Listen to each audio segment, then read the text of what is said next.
ബഡ്ജറ്റിന്റെ കാര്യം ഏകദേശം തീരുമാനമായി. ഷൂട്ടിങ്ങിന് മുമ്പ് ഇത് ഷോർട്ട് ഡിവൈഡ് ചെയ്താൽ നമുക്ക് പെട്ടെന്ന് ഷൂട്ട് ചെയ്യാൻ പറ്റും. ഷോർട്ട് ഡിവിഷൻ എന്ന് പറഞ്ഞാൽ അതായത് നമ്മളിപ്പോ ഒരു സാധനം ഷൂട്ട് ചെയ്യാൻ പോകുന്നതിന് മുമ്പ് നമ്മള് ക്യാമറ ആംഗിൾസ്, അതായത് നമ്മൾ സീനിനെ ഷോർട്ടായിട്ട് ഡിവൈഡ് ചെയ്യുക. അപ്പൊ അതിന്റെ ഗുണം എന്താണെന്ന് വെച്ചാൽ നമുക്ക് അവിടെ ഓൾറെഡി നമ്മൾ സെറ്റ് ചെയ്തിട്ട് പോയി നമുക്ക് പിന്നെ അത് മാത്രം എടുത്ത് പരിപാടി തീർക്കാം. ഓൾറെഡി ഇപ്പൊ ഒരു ക്ലോസ് ആണ് എടുക്കണമെന്നുണ്ടെങ്കിൽ ക്ലോസ് എഴുതി കഴിഞ്ഞിട്ടുണ്ടെങ്കിൽ പിന്നെ അവിടെ വേറെ ആരുടെയും ചോദ്യം പറച്ചിലൊന്നുമില്ല, ക്ലോസ് അങ്ങ് എടുക്കുക. പിന്നെ അവിടെ ചെന്ന് വേറൊരു ഡിസ്കഷൻ ഇല്ല. ഇവിടുന്ന് പ്ലാൻ ചെയ്ത് പോലെ സിനിമയൊക്കെ അങ്ങനെ തന്നെയാണ്. പിന്നെ അത് വേറൊരു സാധനമുണ്ട്, പിന്നെ വേറൊരു സാധനമുണ്ട്, സ്റ്റോറി ബോർഡ് എന്ന സാധനമുണ്ട്. നമ്മൾ കാണേണ്ട സാധനം അല്ലെങ്കിൽ നമ്മൾ എന്താണ് പ്രേക്ഷകരെ കാണിക്കേണ്ടത് അത് ആദ്യമേ നമ്മൾ വിഷ്വലി വരച്ച്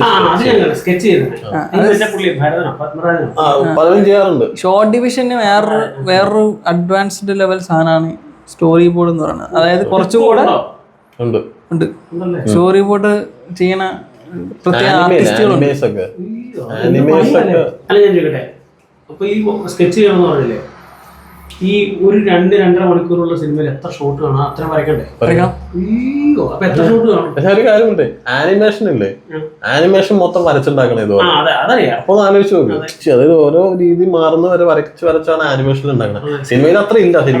സിനിമയിൽ രണ്ടുപേരുടെ ഡയലോഗ് ആയിരിക്കും ഉണ്ടാകുന്ന ശരിക്കും. ആ ഡയലോഗിൽ ഇവരെങ്ങനെ നിർത്തണമെന്ന് മാത്രമാണ് വരച്ചു വെക്കുള്ളൂ, വേറെ ഒന്നുമില്ല. അതപ്പോ ഒറ്റയടിക്ക് അവരെടുത്ത് 2 ആംഗിളിൽ ഇതൊക്കെ വെച്ച് അങ്ങനെ തീർക്കും. പിന്നെ പ്രീ വിഷ്വലൈസേഷൻ അത് മറ്റേ കുറച്ചും കൂടെ ഗ്രാഫിക്സിന്റെയും ഒക്കെ ആവശ്യം വന്ന സ്ഥലത്ത് ഈ ഗ്രീൻ സ്ക്രീനൊക്കെ വെച്ച് ഷൂട്ട് ചെയ്തിട്ടില്ല. ചിലത് ഭയങ്കര പാടാണ്, നമുക്ക് എങ്ങനെ പിക്ചർ വരാൻ പോണെന്ന് അറിയാൻ പറ്റത്തില്ല. അപ്പൊ ആദ്യമേ അവർ ആനിമേറ്റ് ചെയ്ത് കാണിച്ച് ക്യാമറാമാനെയും നടന്മാരെ എല്ലാം കാണിച്ചത് ഇങ്ങനെയാണ് വരാൻ, ഫൈനൽ ഔട്ട്പുട്ട് ഇതായിരിക്കും എന്ന് പറഞ്ഞിട്ടാണ് അവര്. പിന്നെ സയൻസ് ഫിക്ഷൻ മൂവി ഇപ്പൊ ഇതിനൊക്കെ ഗുണം എന്താണെന്ന് വെച്ചാൽ നമുക്ക് അത്രയും കോൺഫിഡൻസ് കിട്ടും. നമുക്കപ്പോൾ എന്തെങ്കിലും ക്ലിയർ ആവാതിട്ടുണ്ടെങ്കിൽ അത് ഡിസ്കഷനിൽ നേരെ ലൊക്കേഷൻ, കാര്യം ടൈം അത്രയും നമുക്ക് ഇവിടുന്ന് പുറത്തേക്ക് ഇറങ്ങിയാൽ പിന്നെ അതായത് ലൊക്കേഷൻ എത്തിയാൽ തന്നെ കോസ്റ്റ് കൂടുക. ഒരു ദിവസം ഇത്ര വാടക, എല്ലാത്തിനും കുറെ പരിപാടി ഉണ്ട്. മാക്സിമം കുറയ്ക്കണമെങ്കിൽ ഇതുപോലത്തെ പരിപാടികൾ ചെയ്തിട്ട് പോവാ. ഹോളിവുഡിലാണ് ഏറ്റവും കൂടുതൽ നടക്കുന്നത്. ഹോളിവുഡിൽ ഒരു ടൈം തുടങ്ങാന്ന് പറഞ്ഞാൽ തുടങ്ങിക്കഴിഞ്ഞാൽ പിന്നെ ഇടയ്ക്ക് അങ്ങനെ ബ്രേക്ക് വരും. ആ ബ്രേക്ക് കഴിഞ്ഞ അടുത്ത ഒരു ടൈം ഷെഡ്യൂൾ വെച്ച് പോണ പരിപാടി. ഇത്ര ദിവസത്തിനുള്ളിൽ പരിപാടി തീർക്കണം. അവർ അത്രയും ഹോംവർക്ക് ചെയ്തിട്ട് പോകുള്ളൂ. അങ്ങനെ വരുള്ളൂ. പിന്നെ നമ്മുടെ ഷോർട്ട് ഡിവിഷനിലേക്ക് വാ. ഫസ്റ്റ് ഷോട്ട് എങ്ങനെ കടലിനെ എസ്റ്റാബ്ലിഷ് ചെയ്തിട്ട് തുടങ്ങണം? എങ്ങനെ പുള്ളിക്കാരത്ത് തിരിയണ പോലത്തെ എന്തെങ്കിലും അങ്ങനെ എന്തെങ്കിലും. എന്നിട്ട് അതിന്റെ കുറെ കട്ട് ഷോട്ട്സ് അല്ലേ ഉദ്ദേശിച്ചത്? തിരിയുന്നത്, മറ്റേ കാലിന്റെ ഷോട്ട്, ഇങ്ങോട്ട് തിരിയണ, ചിരിക്കണത്, അങ്ങനെയൊക്കെ അതല്ലേ ഉദ്ദേശിച്ചത്? എല്ലാത്തിനും ക്ലോസ് അല്ല, ഒരു വൈഡില് ഒരു സൈഡില് കടലും ഒരു സൈഡില് കരയും, അടുക്ക് പുള്ളിക്കരത്തി. ഇത് എവിടെ നിന്ന് എടുക്കും ഈ ഷോട്ട്? അതാണ് പ്രശ്നം. നോർമൽ എടുക്കണമെങ്കിൽ മേലിൽ നിന്ന് എടുക്കേണ്ടി വരും. അതിന് കടലിന്റെ ഒരു എസ്റ്റാബ്ലിഷ്മെന്റ് കൊടുക്കുക. എല്ലാം കൂടെ ഒറ്റ ഷോട്ട് വന്ന രീതിയിലാക്കണമല്ലേ നല്ലത്. കടലിന്റെ ഒരു എസ്റ്റാബ്ലിഷ്മെന്റ് ഫസ്റ്റ് തന്നെ ഒരു വേവ്സ് ഇങ്ങനെ അടിച്ച്, അത് ഞാൻ പറഞ്ഞു, വേവ്സ് വരില്ലേ, വേവ്സിനെ ഇങ്ങനെ എടുത്ത് നേരെ പുള്ളിക്കാരിടാൻ. അല്ല, ഫസ്റ്റ് വേവ്സ് ഇങ്ങനെ അടിച്ച് വരുന്ന ഒരു സാധനം, എന്നിട്ട് വേവ്സ് നേരെ കരയിലേക്ക്, വേവ്സ് വന്ന് കരയിൽ കയറി പുള്ളിക്കാരി. ഫ്രെയിംസിനൊക്കെ നല്ല ഇമ്പോർട്ടൻസ് കൊടുക്കണം. അതല്ല, ഫ്രെയിം കാണുമ്പോഴത്തേക്ക് നമുക്ക് ഓട്ടോമാറ്റിക്കലി അത് കാണാനുള്ള ഇതുണ്ടാവും. ഒരു സാധനം പറയാം, ഇപ്പൊ പറഞ്ഞ സാധനമല്ലേ, അതിനെ കുറച്ചുകൂടി കണ്ടിന്യൂഷൻ ആയിട്ട് അതിനെ കുറച്ചുകൂടി മുമ്പിൽ സെയിം തന്നെ, ആകാശത്തുനിന്ന് കടലിലേക്ക് തിരയിനെ ഇത് ചെയ്തിട്ട് തിരേനെ ഫോളോ ചെയ്തിട്ട് തിരയുന്ന കര. ഭയങ്കര ലെങ്താ. ഒന്നാമത് നമ്മൾ മിനിമൽ 2 മിനിറ്റ് ചെയ്യുമ്പോഴത്തേക്ക് അത്രയും ലെങ്തി ഷോട്ട് വെച്ച് കഴിഞ്ഞാൽ അവിടെ അത്രയും ഇതായി പോകും. പിന്നെന്ത് ചെയ്യും? അതാണ് കട്ട് ഷോട്ട്സേ പറ്റത്തുള്ളൂ. കട്ട് വെക്കാണെങ്കിൽ തന്നെ ഒറ്റ ഫ്രെയിമിൽ കൊണ്ടുവരണം. എനിക്ക് പാൻ ഷോട്ട് എന്നോട് ഒട്ടും താല്പര്യമില്ലാത്ത ഒരാളെ, കാരണം അത് ഒരുപാട് സമയം എടുക്കുന്ന ഷോട്ടുകളാണ്. അങ്ങനെയാണെങ്കിൽ ഒറ്റ ഫ്രെയിമായിട്ട് ഈ പറഞ്ഞ പോലെ കര, കടൽ, ഇവര് നിൽക്കുന്ന ഒരു ഒറ്റ ഷോട്ട് അതെങ്ങനെ വെക്കും? അതാ ഞാൻ പറഞ്ഞു. അതെങ്ങനെ വൈഡ് വെക്കാണെങ്കിൽ തന്നെ ഏത് ആംഗിളിൽ വെക്കും? ഇപ്പൊ കരേനെ ഫേസ് ചെയ്ത് വെക്കുമോ, കടലിനെ ഫേസ് ചെയ്ത് നടുക്ക്? അതായത് വെള്ളം വന്ന് കയറുന്ന ആ ഒരു പോർഷൻ ഉണ്ടല്ലോ, ഈ പുള്ളിക്കാരത്തിൽ നിൽക്കുകയാണെങ്കിൽ ഇതേ പോർഷനിൽ തന്നെ ക്യാമറ വെക്കണം. ഇപ്പൊ കടലിങ്ങനെ കയറി വരുമ്പോഴത്തേക്ക് കിട്ടുന്ന സാധനം. പിന്നെ വേറെ പ്രശ്നം വെച്ചാൽ പിന്നെ ഇവരെ ഓരോരുത്തരെ എസ്റ്റാബ്ലിഷ് ചെയ്യണം. അത് ഇങ്ങനെ ഇതാണ്, ഈ പുള്ളിക്കാരി ഇതാണ് ചെയ്യാൻ പോണേ. അങ്ങനെ അല്ല, വൈഡ് ഇവർ രണ്ടുപേരും കാണിച്ചിട്ട് ഫസ്റ്റ് തുടങ്ങിയത്. കടൽ ബാക്ക്ഗ്രൗണ്ടോ? ഫസ്റ്റ് കടലിന്റെ ഒരു വേവ് അടിക്കണ ഒരു സാധനം, എന്നിട്ട് പെട്ടെന്ന് കട്ട്, ഇവര് കടലിൽ നിക്കണ രണ്ടുപേരും കൂടെ നിക്കണ സാധനം. പിന്നെ അവിടെ വഴി എന്തെങ്കിലും മറ്റേ പട്ടിയോ അങ്ങനെ എന്തെങ്കിലും പോവാണെങ്കിൽ അതിന്റെ ഒരു ഷോട്ട്. പിന്നെ പുള്ളിക്കാരത്തിന്റെ കുറച്ച് ക്ലോസ് കുറെ 2-3 ഷോട്ട്. എന്നിട്ട് വെള്ളം അടിച്ച് കാലേ കയറണ ഡ്രസ്സേ കയറണ പോലത്തെ ഒരു സാധനം. ഇതിന്റെ ബാക്ക്ഗ്രൗണ്ടിൽ വേറെ സംസാരം എന്നാ അങ്ങനെ മതി, അതായിരിക്കും കുറച്ചുകൂടെ നല്ലത്. കുറെ random clips, random cut shots, ബാക്ക്ഗ്രൗണ്ടിൽ നറേഷൻ, ബാക്ക്ഗ്രൗണ്ടിൽ കടലിന്റെ സൗണ്ട്, പക്ഷികളുടെ സൗണ്ട്. അത് കഴിഞ്ഞിട്ട് വൈറ്റ് ഷോട്ട് അല്ലേ ഇവർ രണ്ടുപേരും ഇരിക്കണത്, കടലിലേക്ക് നോക്കിയിരിക്കണ ഒരു വൈറ്റ് ഷോട്ട് 2D രണ്ടുപേരും ഇരുത്തിയിട്ട് കൊടുക്കണോ? 2 ഷോട്ടോ? രണ്ടുപേരും ഇരുത്തിയിട്ട് നമ്മൾ ഷോട്ട് എടുക്കൂലേ സംസാരിക്കണത്, അത് കൊടുക്കണോ? അത് കാണിച്ചിട്ട് അതിൽ നിന്ന് 2 ഷോട്ട് എടുക്കണായിരിക്കും ബെറ്റർ. ഫസ്റ്റ് ഒരു വൈഡില് ബാക്കിൽ ഇവർ രണ്ടുപേരുടെ ഷോട്ട്, ഇവർ രണ്ടുപേരും കടലിലേക്ക് നോക്കിക്കൊണ്ടിരിക്കുന്ന സാധനം.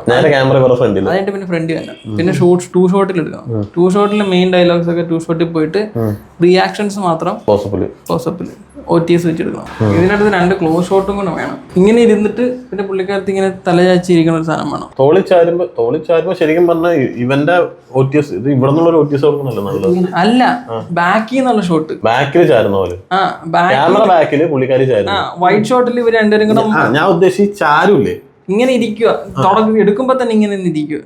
ഓക്കെ, അപ്പൊ ശരിക്കും ചാരണ സെപ്പറേറ്റ് എടുക്കണ്ട.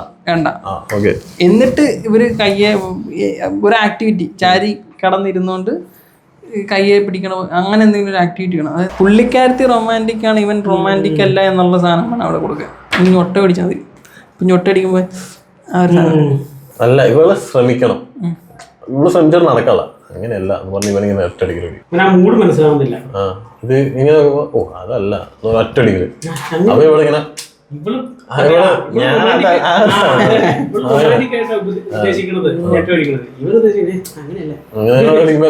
ഇവളിങ്ങനെ എന്ന് പറയുമ്പോ ഇതിലൊന്ന് ശ്രമിച്ചു നോക്കും, അങ്ങനെ അപ്പൊ അതാ ഇതും ശ്രമിച്ചു നോക്കി, ഇങ്ങനെ ഒന്ന് നോക്കി അതുപോലെ ഒട്ട അടിക്കണ മലയാളത്തിൽ ഇംഗ്ലീഷിൽ തന്നെ നെറ്റ് അടിക്കുന്നു. ഞാൻ ഇംഗ്ലീഷിൽ ഞൊട്ട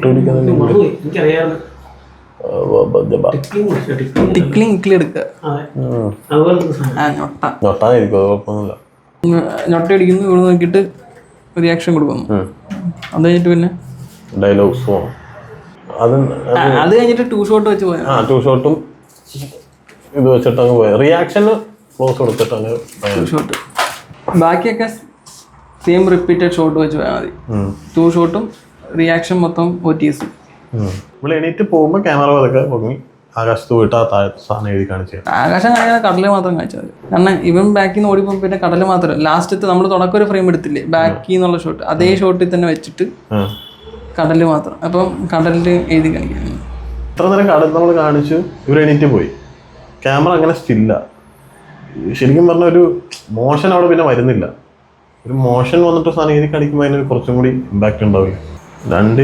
രണ്ട് ഇമ്പാക്റ്റ് ആണ്. കാര്യം അത് തീരുമ്പോഴും ഒരു ഡയലോഗ് തീരുന്നില്ല.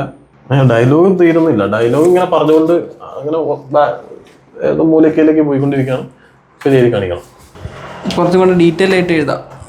ഇപ്പൊ നമുക്കിത് എഴുതി കഴിഞ്ഞിട്ടുണ്ടെങ്കിൽ ഇപ്പൊ പറഞ്ഞ കുറെ കറക്ഷൻസും കൂടെ ആഡ് ചെയ്തിട്ട് ഒന്നും കൂടെ സ്ക്രിപ്റ്റ് ഒന്ന് സെറ്റ് ചെയ്തിട്ട് വേണം കുറച്ചും കൂടെ ഷോർട്ട് വിഷൻ ചെയ്യാനായിട്ട്. അപ്പൊ ഇതിന്റെ ഫൈനൽ കൺക്ലൂഷൻ എങ്ങനെയാണ്?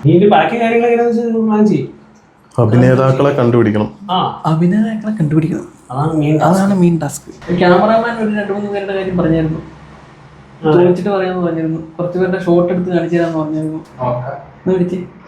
വിളിച്ച് സെറ്റ് ചെയ്ത് നീ അയച്ചതാ, എന്നിട്ട് ബാക്കി പിന്നെ നോക്കാം. നീ കാണിക്കോ, അഭിനയമാണ് നമുക്ക് വേണ്ടത്.